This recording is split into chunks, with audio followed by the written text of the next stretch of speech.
Imaginez un peu une vieille blague de famille, celle qu'on sort tout le temps et qui s'avère vraie.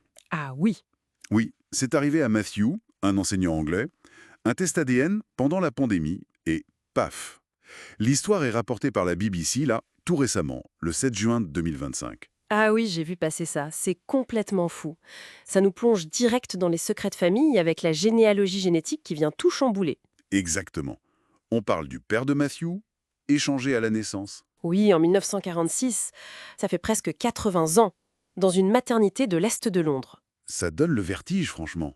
Alors, on va explorer un peu comment une simple curiosité a pu révéler un truc pareil, et puis le contexte de l'époque, les décisions de Matthew après. Tout part de ce test ADN généalogique donc. Mathieu le fait pendant le confinement, un peu pour s'occuper, par curiosité surtout. Comme beaucoup de gens, en fait. Voilà. Et là, surprise, les résultats montrent des correspondances ADN avec des noms de famille inconnus au bataillon.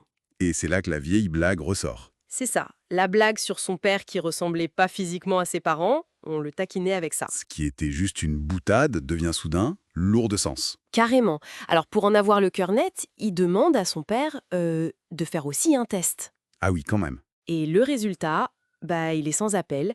Le père est bien lié génétiquement à cette autre famille, celle des correspondances ADN de Matthew, plus de doute possible. Le choc, ça a dû être énorme.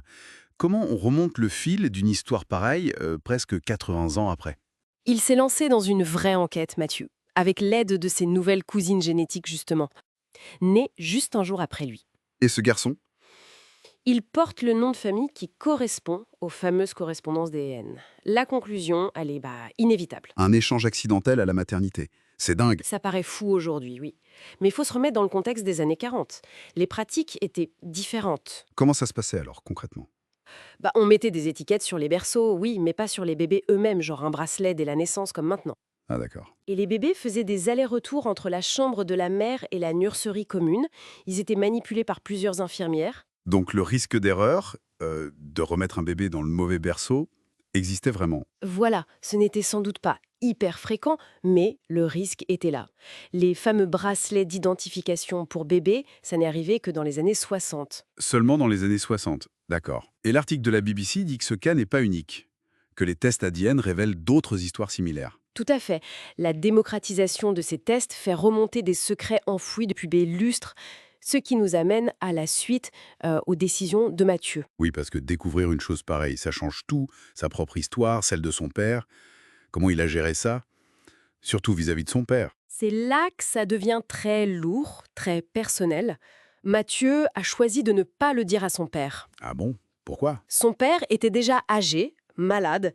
Il est d'ailleurs décédé peu de temps après la découverte. Mathieu a dit, je cite en gros, mon père n'avait pas besoin de ça.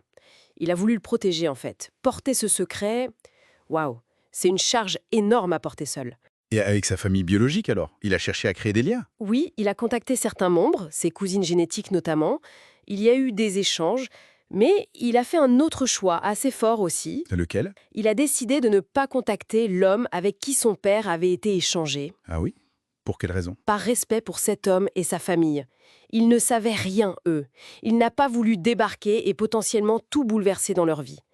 Respecter leur ignorance, leur paix. On mesure bien là comment un simple kit ADN peut ouvrir une boîte de Pandore, révéler un secret vieux de 80 ans, changer toute une histoire familiale. Absolument, ça pose plein de questions sur l'identité, les liens du sang face à l'histoire vécue et puis l'impact de ces technologies sur nos vies, notre passé.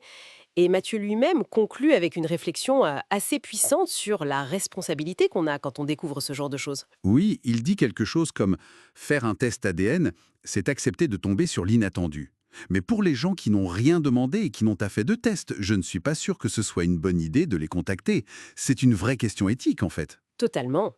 Où s'arrête notre quête de vérité personnelle et où commence le droit des autres à ne pas savoir, surtout avec des tests de plus en plus accessibles. Quelle responsabilité on a face aux secrets que la technologie déterre, surtout envers ceux qui n'ont rien demandé.